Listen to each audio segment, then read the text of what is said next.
Oi, gente, boa noite. Eu me chamo Jorge Barbosa e hoje eu vou falar um pouco sobre o trabalho que eu estou desenvolvendo no Museu de Arte Sacra, por nome de Catalogação do Acervo Arrolado, parte 2. Esse trabalho está sendo feito através da Bolsa Permanecer.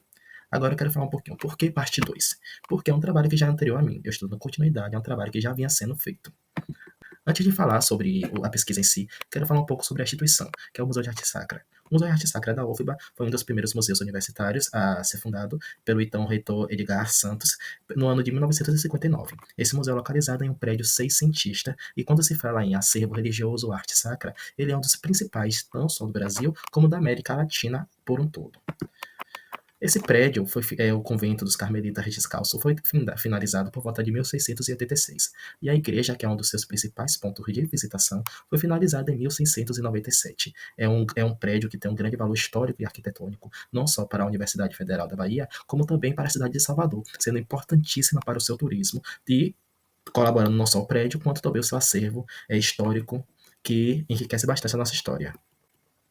Bom, antes de falar sobre a catalogação em si, eu quero falar sobre o arrolamento do acervo. Arrolamento do acervo, o que seria isso? Muita gente tem dúvida sobre o que é. De acordo com Renata Padilha, arrolamento é o ato pelo meio do qual se realiza a contagem de todos os objetos que fazem parte do museu, sendo criada uma lista numerada para controle e identificação geral do acervo museológico. Ou seja, antes de fazer a catalogação, o primeiro contato que você vai ter com o acervo é através do arrolamento. Você primeiro vai ter que saber qual é o acervo que você tem e quantos você tem. Então você faz esse arrolamento, você faz esse levantamento geral de tudo que você tem no museu, para depois você passar para a catalogação do acervo, que é a etapa posterior ao arrolamento. Então, quando chegamos na catalogação do acervo, a gente reúne todas aquelas informações que a gente colheu durante o arrolamento para poder começar a dar início à ficha catalográfica e à marcação das peças. Como vocês podem ver nessa primeira imagem, eles estão marcando na peça, dando à peça um número de identificação. Eles ficam bem escondidinho mesmo, não pode ficar muito exposto.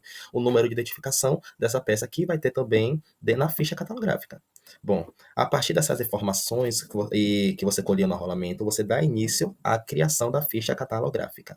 Nessa ficha catalográfica é onde você vai selecionar os itens que vai identificar esse acervo. Você vai detalhar nessa ficha qual tipo de acervo é, qual material foi usado, qual a história dele. Nem todos os acervos têm, a gente consegue levantar a biografia, mas o que a gente levanta, a gente coloca na ficha catalográfica. Então, a gente vai ter detalhadamente tudo que é dessa peça dentro dessa ficha catalográfica. Por isso que essas etapas da catalogação são importantes. Por isso que temos que identificar bem, analisar, ver bem o estado de conservação, medir a altura, fazer uma fotografia, porque tudo isso vai estar detalhado na ficha catalográfica e tudo isso vai servir para poder a gente saber a autenticidade dessa peça, a autenticidade desse acervo. Isso também serve para poder a gente ter uma ideia de qual a maior parte do acervo que se tem no museu. No caso, lá no Mais, a maior parte do acervo é imaginária. São santos, então, isso também serve para poder você ter noção e conhecer o acervo geral que você tem.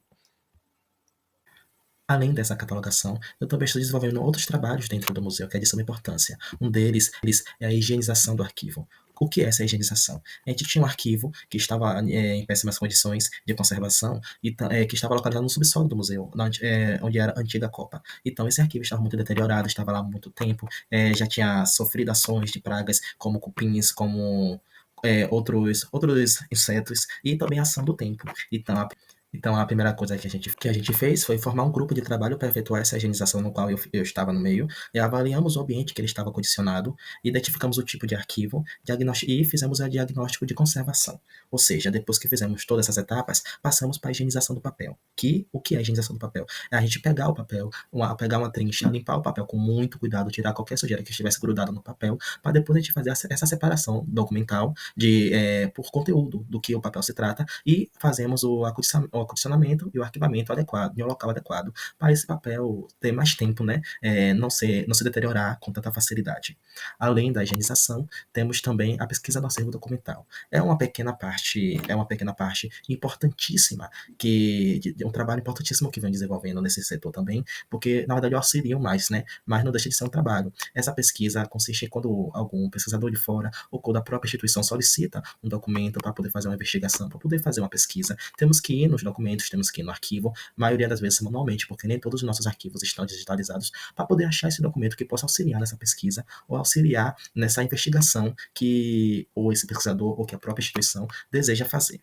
Bom, eu encerro aqui a minha apresentação com as belíssimas imagens do Museu de Arte Sacra e da Praia da Preguiça. Obrigado.